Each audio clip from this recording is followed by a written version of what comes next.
Happy Friday. Yeah, happy Friday. How's your week been? It's been good, man. It's been good. Busy but good. How about yours?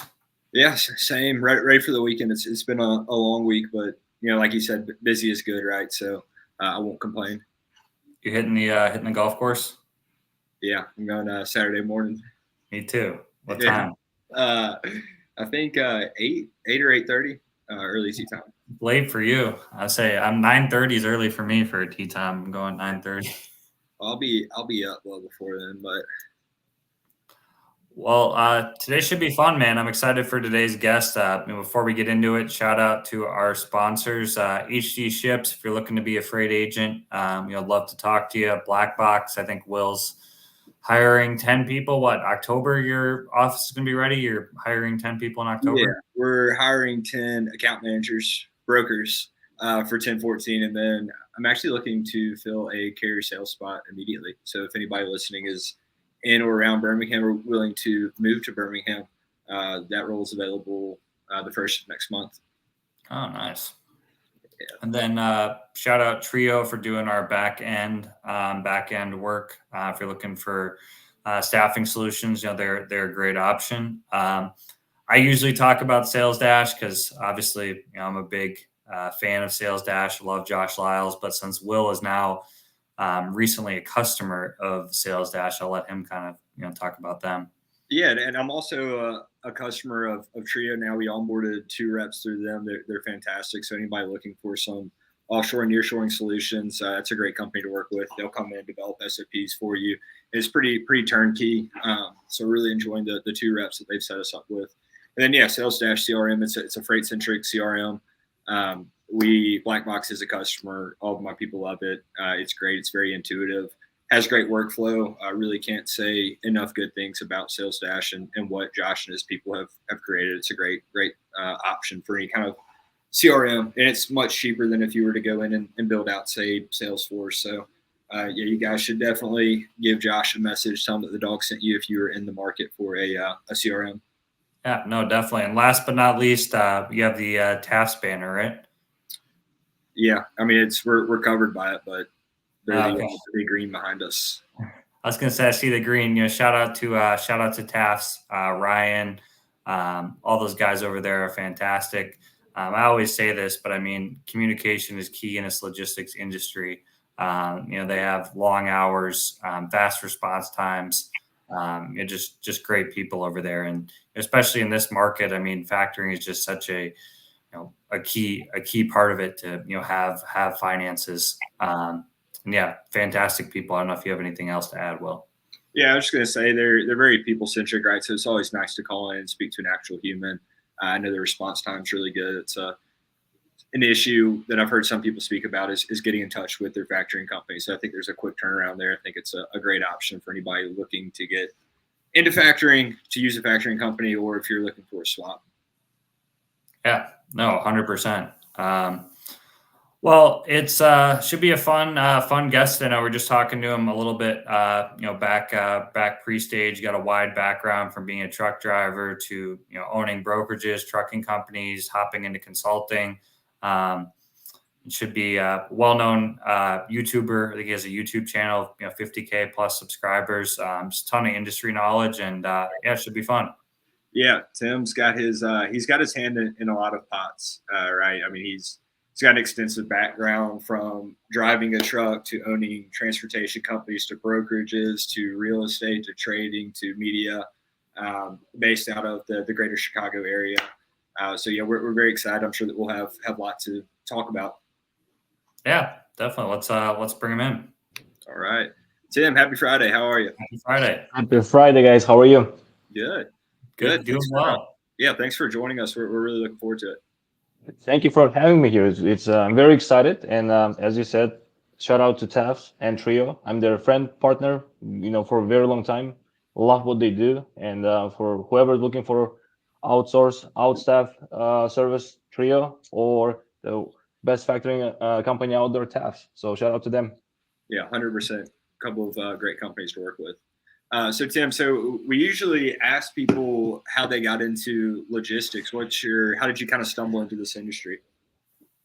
Ah, all right, right on. So basically, it happened back in 2014. My sister-in-law, she became a dispatcher for one of the trucking companies. Me, myself, being a, I've never driven a truck or a bigger car before I actually came to the US, and then before I even started driving trucks here. But anyway, she told me how much money back in 2014 the truck drivers were making, and I was like, wow, that is crazy. So that caught my interest, and I got myself into trucking.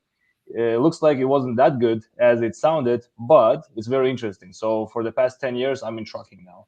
So that everything started from a little greed, I guess. Seeing how much people are making money, and was, oh, you can just drive a truck and make tons of money. But as we all know, it's a very complex industry. So it, it's very interesting for me. Yeah, Did you 100%. start? Did I you think start as a reefer, flatbed, dry van? How did you? How did you? What did you pick to It was start? it was the simplest, a general freight drive-in, 53 foot over the road. I got my own 2013 at that time Volvo. That was my first truck, and I drove it for quite a while. And that was interesting. It was the first couple of trips. My wife was next to me. She was preparing food. She was feeding me. She was like supporting me. But even then, she was like, you know what? It's too hard, and it is hard. It's gonna be, it's boring for whoever is driving next to you. It's boring. If you're driving a truck, it's interesting for you, not for your passenger. yeah, that makes sense. Yeah, so I actually had booked some loads with a trucking company that Tim had sold. I was doing some quick research looking at our system, some flatbed loads, I believe. So yeah, pretty interesting. I like that you mentioned, you got into it with maybe a little bit of greed, right? You heard there's a lot of money to be made. So I think that happens. It's a cyclical industry, right? So when freight's booming, you see carriers collectively overcorrect, right? Everybody's telling them how much money they're making. Next thing you know, everybody's hopping into trucks, and through that, demand kind of drops off, and rates maybe plummet, right? So it's pretty neat to see somebody that got in like that, and then maybe kind of evolved and pivoted. Because I mean, again, based off your background, it seems like you've done a lot of things within transportation. So when you were driving, and maybe things did, how did you get out of driving? What was your next move from there? So when I got into trucking, I always had this plan, like almost every single truck driver out there. I'm gonna work for maybe a year or two, collect as much money as I can, and go ahead and build my business, and and be a entrepreneur and have this financial freedom. I guess that's a trap in trucking industry.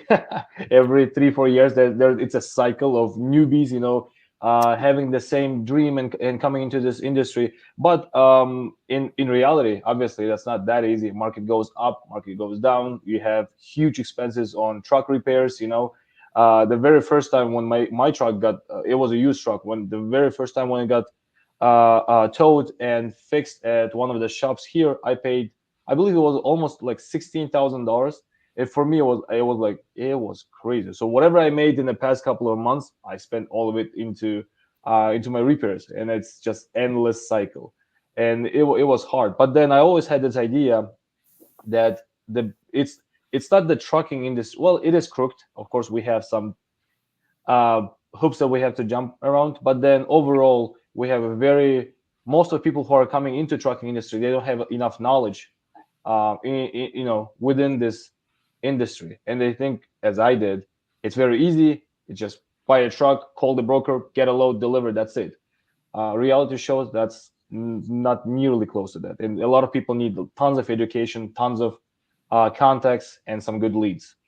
Yeah, 100%. So when I left, I used to work at a brokerage. I left to start a brokerage, and I had a non-compete. And kind of my workaround was starting a dispatching company. So I was dispatching for a lot of owner ops, small fleets. And the way that I got the drivers was through factoring companies. So it was a lot of new authority carriers that kind of like what you're describing, right? Maybe they drove for a couple of years, saved some money, and now they have their own authority. And there was maybe with a lot of them kind of a disconnect with reality of expectations versus what was actually possible.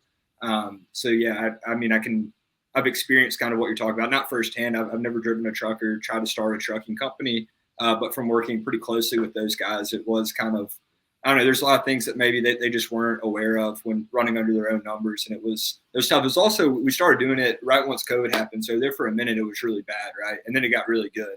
But during that it was rough. So no, that's very interesting. Thanks for kind of going through all that. It's pretty neat. How was it for you, like working, before we kind of go on from driving a truck, but how much was it, kind of a shock working with brokers at first and all the, chaos sometimes that goes between, brokers and carriers and shippers too, and just, the chaos. Did the chaos surprise you at all? Like, or what was kind of some of your biggest surprises becoming a, truck driver? It was one of the biggest surprises. You're absolutely right, Matt. I was surprised how much miscommunication is out there between the carrier, the shipper, and the broker. Especially at that time, 10 years ago, we didn't have enough telematics like Samsara or like Motive, whatever we have right now, and we didn't have enough communications, I guess, or enough CRM systems, TMS systems. But it was tough for a smaller company. It was tough, carrier would request, I mean, shipper would request a reefer, and I would show up in a drive-in, and broker was like, well, I'm sorry, here's $150 for a truck order no use, but my entire weekend is screwed up and I'm losing thousands of dollars. Yeah. And it's not blaming brokers, it's just overall miscommunication between all of us, between all the branches of this industry. So that was shocking. Do you think communication's gotten kind of better over the last 10 years or worse or about the same?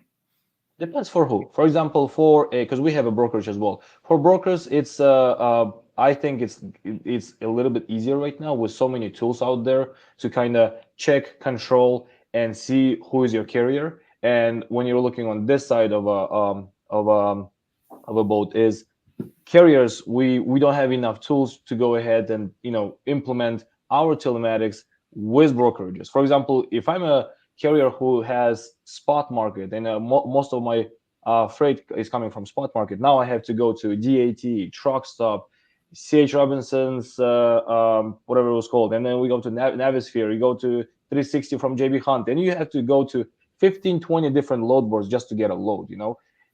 Where it is easier for brokers because now they have a control, now they have all those EDIs and they have all the data to make correct decisions. But then for a carrier, I end up going in loops, and that's something that is getting worse has gotten worse for us. But then overall industry, I think it's slowly, but it's moving towards some transparency. Yeah. So isn't that sort of, aren't you pretty involved in that now, kind of improving processes for carriers? Is that what your current company is doing? 100%. Well, not only that, but yes, so what we do right now is AITIM Group, as viewers can see. In logistics industry, what we do is, well, absolutely A to Z for trucking companies, from starting a new authority all the way to buying out, developing, or investing in existing trucking companies. So, for example, our typical client is 10 to 15 trucks is coming to us, and he was like, hey, I'm struggling. What am I doing wrong? And we go into his operations and we find tons of things that he never even heard about, because 8 out of 10 trucking companies in the recent 10 years, they were opened by former truckers. Basically, they didn't have any knowledge of business. They didn't have any knowledge of the industry besides being a truck driver. So when they came into the business, they didn't see how much effort it takes to actually grow a trucking company in a right way, so you can grow and not expose yourself. So basically, that's what we do. We come in and fix or build their operations so they're more profitable, and it makes more sense for everyone. 100%. So what are, maybe when you're working with these companies, are there some common, what would you say the most common mistakes that they're making, or the issue that you see the most that's prevalent for the majority? Right. There are a number of them, as I'm sure we all know. But then one thing in common is relying too much, 100% relying on brokers, on spot market. That's the biggest problem, And or on the other hand, if your goal is to be 100% contracted or dedicated, that's not a good strategy either, So you have to kind of mix and match. You don't have to put all your eggs obviously in one basket. So if you have some dedicated, some contracted, and some spot market, that's the best scenario to go, and not to be vulnerable for this market jumps. So when you speak on, so it makes sense to me that you wouldn't want to be 100% reliant on spot market, right? Because as we've discussed, it's very cyclical. It goes up and down. So if I'm 100% in the spot market, when it's good, it's great. But when it's bad, I'm feeling all of it, and it can be pretty bad, right? Companies go under that way. So are you saying that you would want to not be contracted 100% so that you could still reap the benefits maybe when the spot market picks up? Plus, not only that, when we had a couple of companies who used to have 95 or almost 100% contracted freight, but then trucks break down, and things happen. And then when you don't have available 15 to 20% of your fleet to go ahead and take care of that breakdowns or any emergencies, you let down your broker, you let down your customer. So that's why I always told them, hey, leave like 20%, 25% at least for spot market. Plus, as you said, well, when the times are good or when there's a great load that is paying $5 per mile, you can go ahead and take advantage of that. Okay. Yeah, that makes sense. I'm glad that you expanded on that. It makes sense to have maybe 20% of your fleet kind of on standby or taking advantage of those hot loads. Because, I'm sure that we've all been exposed to them. Friday afternoon, somebody's really desperate and they're paying a crazy amount. You want to be able to take that as opposed to like, I can't because I'm committed to this load paying a fourth this much that's picking up on Monday, right? So, no, that's very interesting. So how many trucking companies have you guys helped with or worked with through this company's life so far? Over 1,000 in the past 5 years, but then who we actually dealt with, they were our legit customers, and they had some sort of a retainer or agreement or month-to-month agreement. It was the top that we had. It was close to 500 at the same time. As of right now, we have about 400 plus trucking companies who are working with us on a daily basis, whether it's in ELD or TMS or dispatching or in safety or compliance or etc. And our sweet spot, to be honest, is 20 to 100 trucks. That's where we want to be. We have some bigger companies, 400, 500 trucks, or smaller companies, 5 to 10. But then our sweet spot is that 20 to 100, where they actually need tons of help. Even 20 to 50, I would say. That's where majority of our trucking companies are. Are you seeing too, as I know we talked a little bit, obviously, TAFs and Trio are great for factoring and for, offshoring. Are you seeing a lot of these smaller companies, utilizing, factoring, utilizing, offshore options, for some of these 20 to 50 truck fleets? In my community or in former USSR community where I am from, Kyrgyzstan, as Will and Matt, you guys mentioned, I'm in Chicago. So we are here in Midwest where we have tons of Russian, Ukrainian, Uzbeki, Kyrgyz, Kazakh, Serbian, Lithuanian companies. So all of us, we have the same mindset. We came here as a first or maybe second generation immigrants, and we have very close ties back home. So 90% of companies here, we do have an office back home, and we outsource it there. And me myself, I have 150 people working for me from Kyrgyzstan, Uzbekistan, Ukraine, and hopefully Colombia soon, or Mexico. We'll see. Probably Colombia though. And Matt, to your question, yes, tons of people are using back offices in outsourced office back home, but not all of them are doing it right, and I'll expand it on it. And number two, regarding factoring, yes, like 99.9% of people are using factoring, and I guess I am pro factoring, to be honest, and as long as it's not ripping you off, but then I am pro factoring.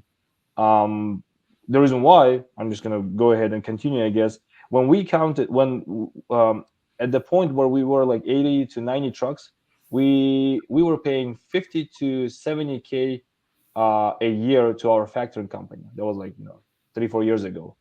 And with the amount of loads that we were making, if we would have hired in-house people for account receivables, accounts payables, and just to make sure and just to follow up as a broker and ask about invoice, that would cost us even more if we would do it in-house. So for us, it was you know what, factoring, it's fine. They're doing 90% of our job.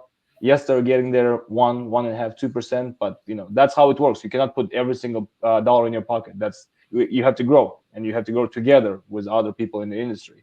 Yeah, no, I'm glad you said that, because people probably forget the risks, of having to hire your own accounts receivable, whole accounting department, pay benefits, insurance, PTO, and a lot of these factoring companies kind of suffice or work as that without having to pay out all the benefits and everything like that, and allow you to go more aggressively after new business because you don't have to worry as much about whether this is too risky or not. Your factoring company kind of do that for you.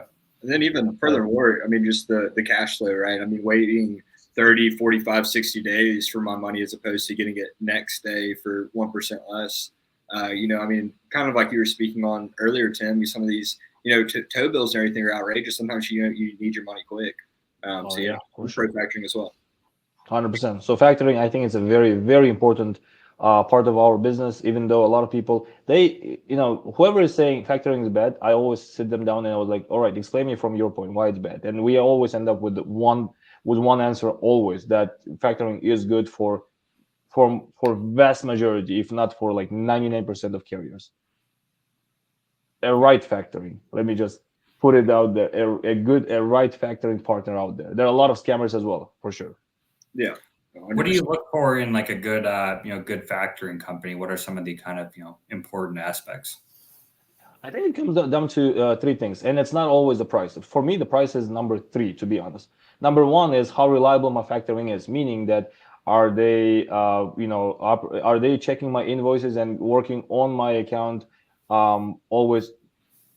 Am I in priority basically? If I'm gonna call my agent or if I'm gonna call my factoring, are they gonna pick up the phone like within 10 minutes, 5 minutes? They're gonna call me back, or because there are some factoring companies out there. You email them a couple of invoices, they email you back next day afternoon asking for some more proof. And I was like, why you didn't ask me, right the same day so I could have provided and I would have gotten my money. So number one is communication, I guess, and the service in factoring. Number two is customer service, to be honest, not in terms of being fast and replying to your emails, but then in terms of how well they understand your business. Do you know that, hey, you know what, I think Tim is struggling with money, I think that $2,000 invoice is going to really help him out right now because he's struggling. I would just go ahead and do the best for my partner. Later on I'm going to have Tim grow more, bring me more trucks, and we all make more money. So that's a mentality that a lot of factoring companies are missing.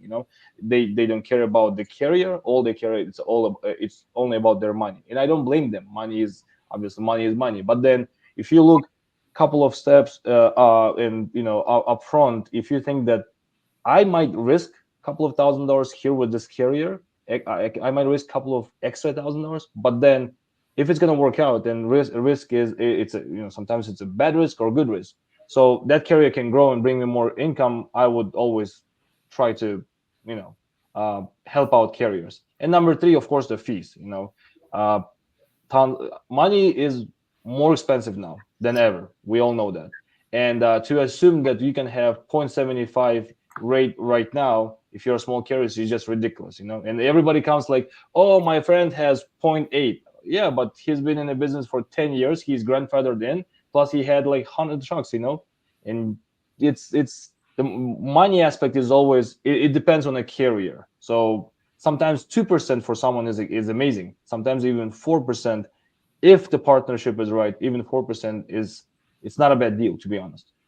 Yeah, I really like and respect that you put that third, right? I think that not just in factoring, but just in a lot of transactions or business in general, a lot of people get hung up on price as opposed to kind of looking at the full deal and the value in other places, right? So yeah, maybe with some factoring deals you can save half a point, but then really the value that you're giving up with that half a point through the wrong partner would really, if you're able to price everything out, right, like time loss and everything, that it would be, not the favorable deal. And I think that many people kind of like overlook that or maybe don't process it that way. But it's pretty neat that you kind of look at the full value that it encompasses.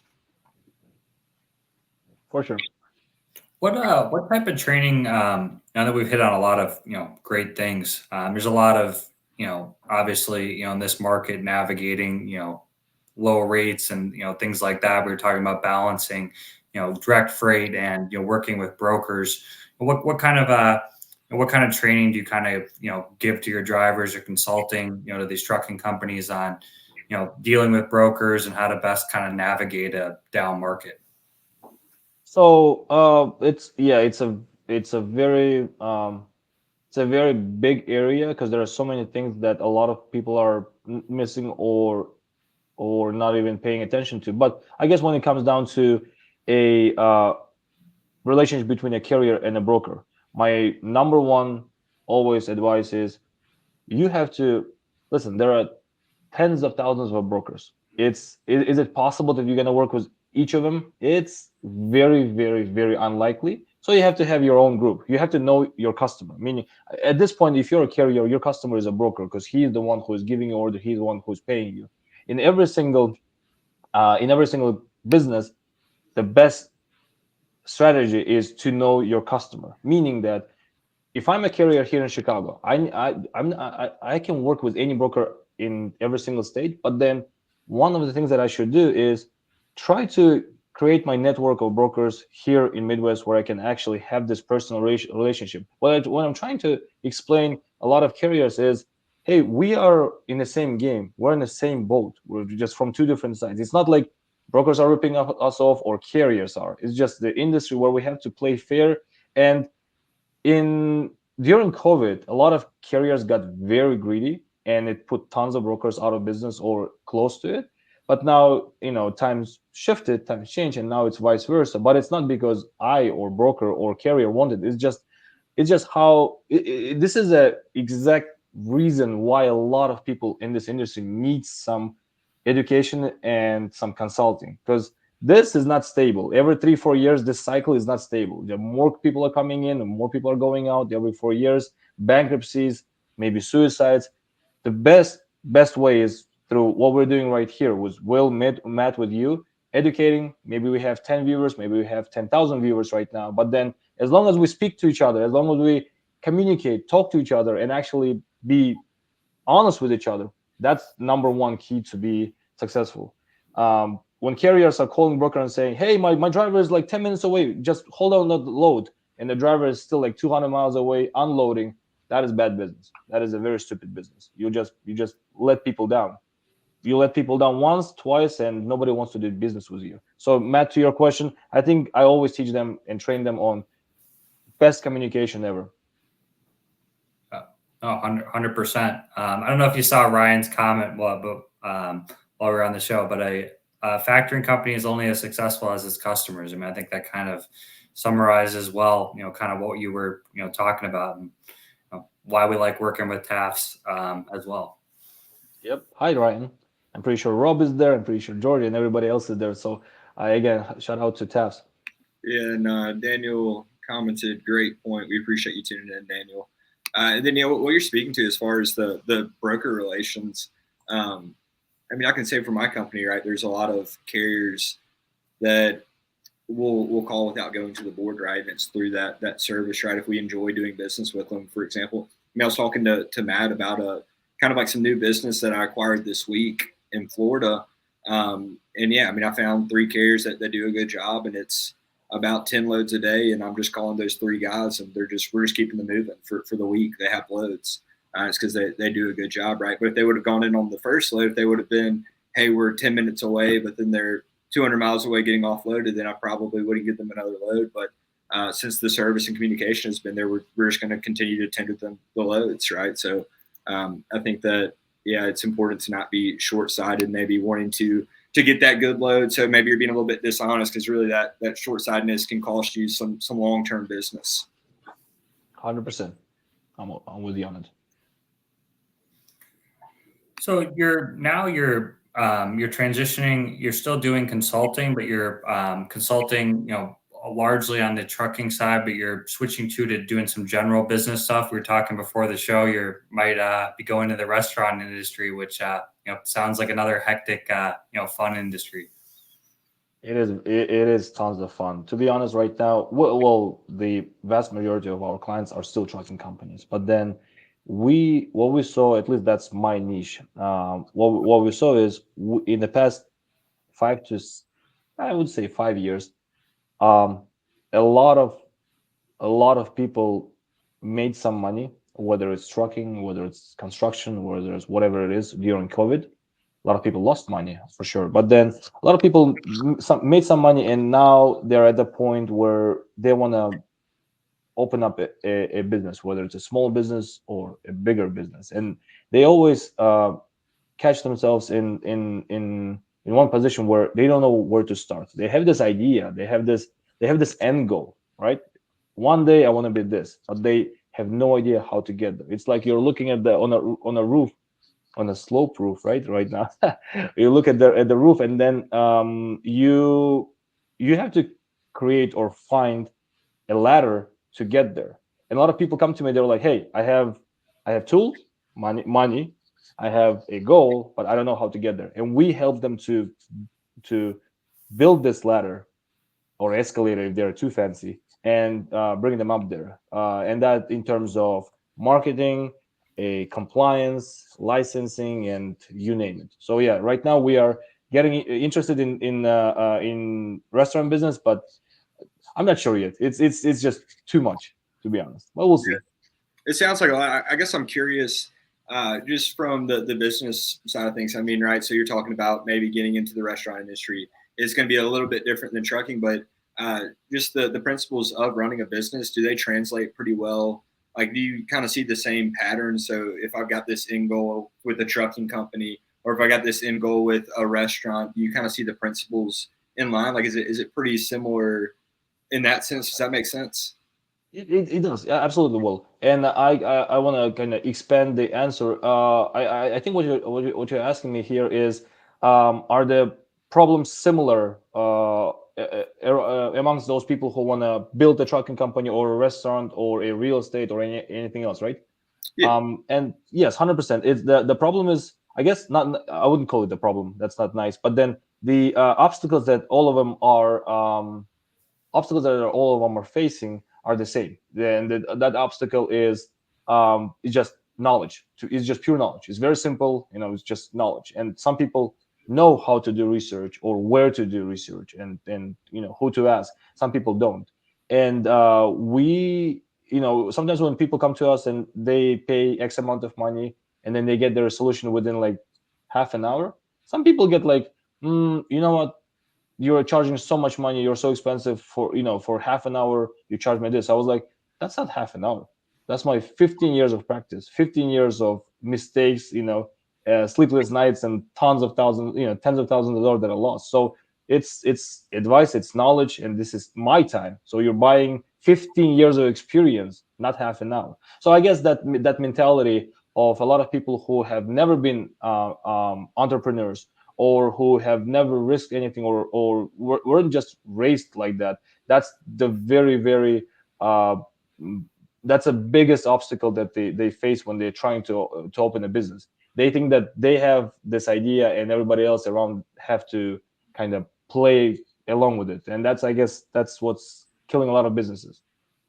Yeah. So yeah, what you're describing, I've heard it put like this. Just with a more common example is just a plumber, right? You're not paying the plumber to hit on the pipes. You're paying them to know where to hit on the pipes, right? And there's obviously lots of training and experience that went into that. And yeah, it's an investment, right? So just with these different people that you're working with, are there any shared character traits, or what do you notice in the people that are able to kind of take the advice and succeed, as opposed to maybe the people that don't? Do you see any similarities in those people?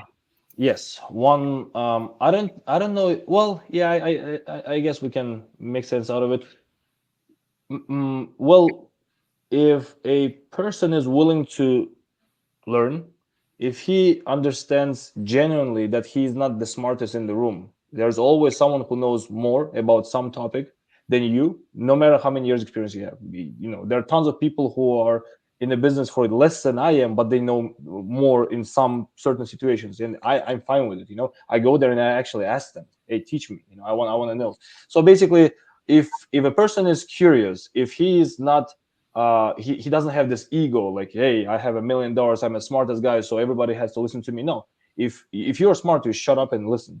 And if there are people who are in a business where you want to go, and where you want to succeed, if those people made some success, you go and listen. You kind of at least try their methods.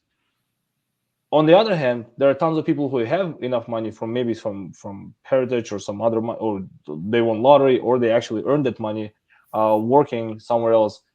They go to 10, 15, 20 different consultants, specialists, and at the end of the day, they have this mentality when they think that there's no one else out there who can do it better than I can. And they kind of get into business and they just get stuck there, because they don't want to delegate, they don't want to try something else. They have this vision, and they actually reach some point where they cannot go back already. They lost so much money, they lost so much time, they don't have any other energy or budget to hire more people, and it just gets stuck in their loop. You know what I mean? So that, I guess, that's the biggest similarity between them. Yeah, so it sounds like humility, curiosity, and willingness are kind of the combo that you kind of described there. That's what I see in a lot of people who actually achieved a tremendous success. They're not the smartest guys out there. They're not the riskiest guys out there. But for sure, what they do is they educate themselves. They're curious. They hunt for information, and they process, analyze, and use it. And that's an amazing skill. 100%. Do you see that on the trucking side too? I mean, a lot of people were obviously trucking owners were very successful, when COVID, and now, a lot of trucking companies are going out of business, but some are still profitable and staying around. I mean, are you seeing a lot of those characteristics in the trucking companies that are kind of surviving in this market, as opposed to, maybe we're just talking about finances too, that they manage their finances well when the market was well? Do you see kind of similar stuff right now? Absolutely, Matt. There are a lot of people who were in the trucking business and made tons of money who got their money by accident, and that's not personal, and I mean it. Meaning that they were just right in a right place, right time. But becoming a very rich person is, it can be overnight.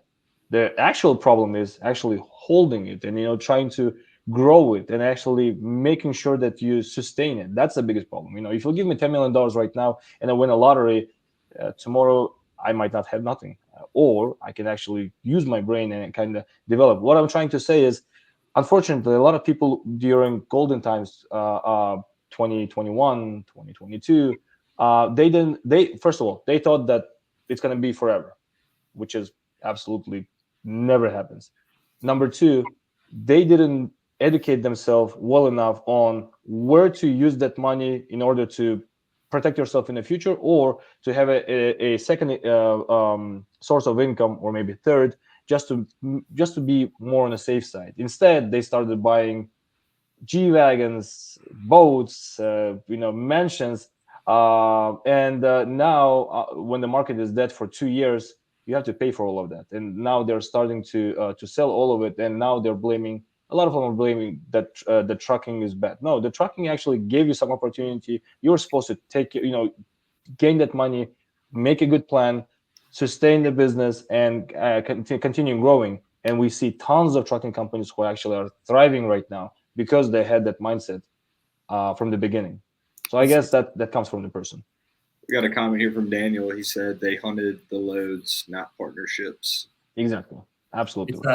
It's interesting. You said that, because I was just thinking of a couple carriers I know who 15 to 20 trucks, so small, and both of them, in the last couple of years, opened up mechanic shops, big Airbnb rentals. They put their money in other businesses, and they're both surviving, in this market. So it's interesting that you said that, because I'm thinking of my friends that are surviving in this trucking market that own, trucking companies, and they both put their money, within the last couple of years in either other businesses in the trucking world, which mechanic shops are actually, pretty profitable, at least from what I'm hearing, but also, Airbnb as well. We've got a lot of properties. So it's interesting to hear that. Yeah, I mean, I think even past surviving, there's companies still thriving, right? And then, Tim, what you're speaking on, I've heard it be told as it's two different skills, right? Making money and then growing money, right? And growing the money is a little bit harder than making the money in some cases. it is. Growing your money and making, growing your money and actually sustaining your wealth is extremely hard.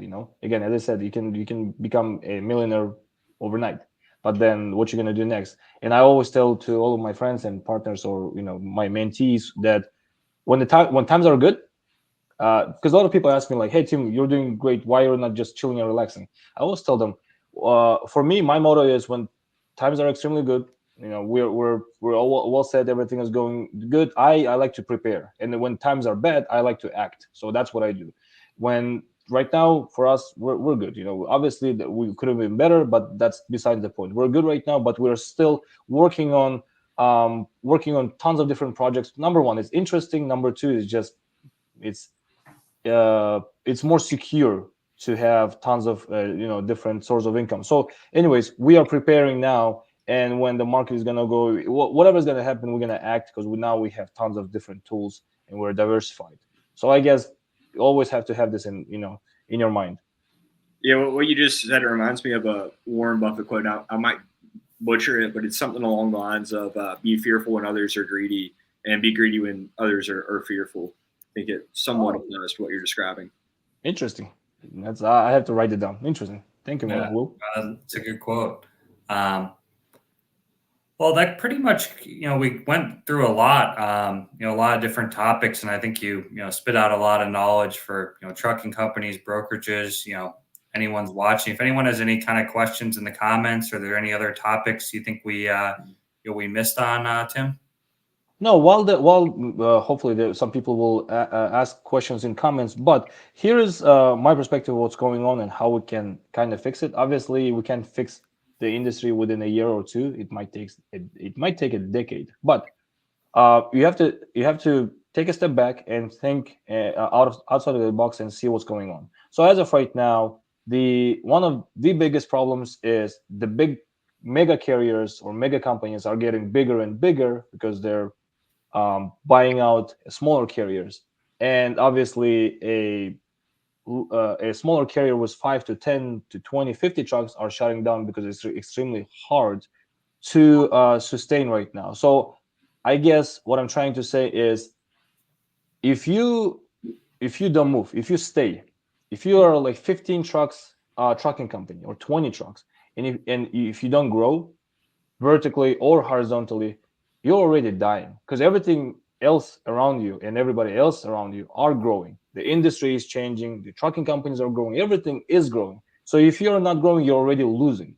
Those times are long time gone, when you have 10 trucks and you can sustain 20 years business. Not anymore. So what I'm trying to say is, always educate yourself, always grow. If you're a business owner, and I hope a lot of business owners are watching this, your job is not operations. Operations is your manager's job. Operations is your employee's job. Your job is to grow this business and to actually make something big out of it. Go and look for new leads. Go and get some new sales, and etc. Your job is not to clock in whoever is coming at 8 a.m., whoever is leaving at 5 p.m., and just checking everybody's signature. Oh, this is not filled out.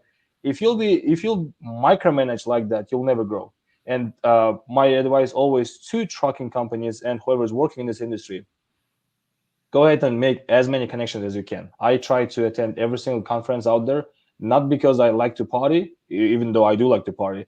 It's because I like to meet a lot of people. And today I met you, Will, and Matt, and that's how I met Tafs, that's how I met Trio, that's how I met all those amazing guys. And for the past 10 years, the reason why, at least whoever I named now, we are growing or we sustain, because we always help each other. Sometimes we call and say, hey, you know what, I have this issue, or hey, I got some new project, that might be interesting for you. So it's all about connections and all about communication with your partners. If you're sitting in your office day and night and complaining about, oh my god, it's so hard, I don't know how I'm going to survive, then guess what's going to happen? You're not going to survive, because you're doing it wrong.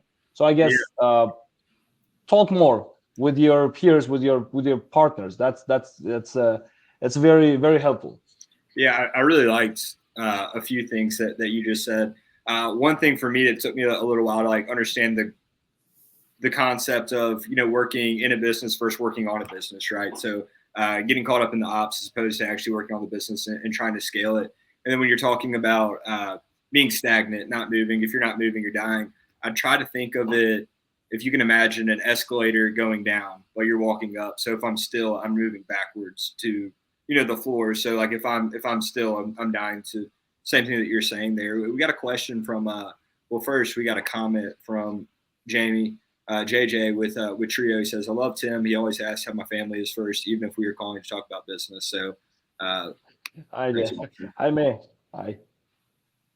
He's a listen. Whoever doesn't know him, to the viewers, I guess we're gonna ask. You're gonna read the question later. Jaime is the one guy who always supports me in terms of whatever I start. He called me. He was like, "Hey, you're doing great. You should do this and that." And that's it. We don't talk for a month, and then he called me back, or I call him. We kind of exchange ideas. While we are exchanging ideas and getting feedback, we are making our ideas even bigger and better, and then we are implementing them. So always have good friends around you. So thanks, JJ. Yeah, JJ's a good connection to make. He's one of those people that's got the good ideas. He's what I would consider like a dreamer, right? Like he thinks big and acts big. So those kind of people are important. Then you got a question from Darren Small here. He says, how do you enable your teams to be better at ops?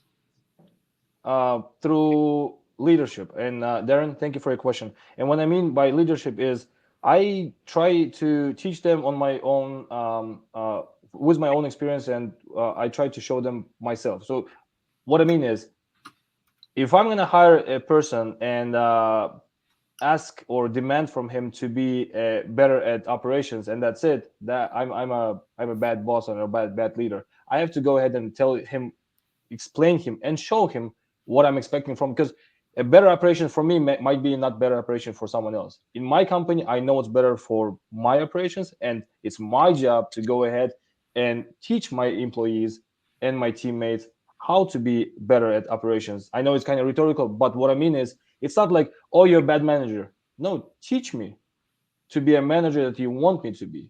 There is no like a instruction to be good at operations or manager or CEO. It's everything is case by case. So communication here is the key as well. We at least, obviously, I'm talking to my team every single day, but then talking to every single employee, it's impossible, unfortunately. But then that's why we have a team Zooms where we connect all of the teams from around the world, or from all of the five countries, and we actually sit and talk.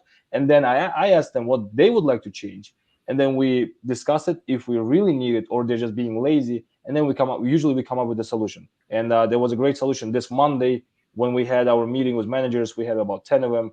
We found out great solutions just by talking to each other. That was a great answer. It sounds like you go into things with a growth mindset, right? Like we're not fixed as human beings. Okay, if I'm not great at this task, let me like help you and show you and build you up, right? And that's really cool. I'm a firm believer in that as well. Just because I want to put people in a role that fits their personality, maybe their skills, right? But just because they're not good at something doesn't mean that they can't become good at something. You've got another question here from Rob, and apologies if I butcher the last part, but he says, what is the best advice you can give to immigrants coming into the U.S. and are interested in the transportation industry? You have a huge YouTube channel that is dedicated helping those from Kazakhstan. Kyrgyzstan, yeah, that's you almost hit it. Close. Could be worse. For sure. Yeah. For those who doesn't know, Kyrgyzstan is a very tiny Central Asian country in the middle of Asia. So it's Russia on north, China on east, and a whole bunch of stands on west. So as Rob mentioned, we have, even here in Chicago, we have close to 1,000 trucking companies that are owned by Kyrgyz people.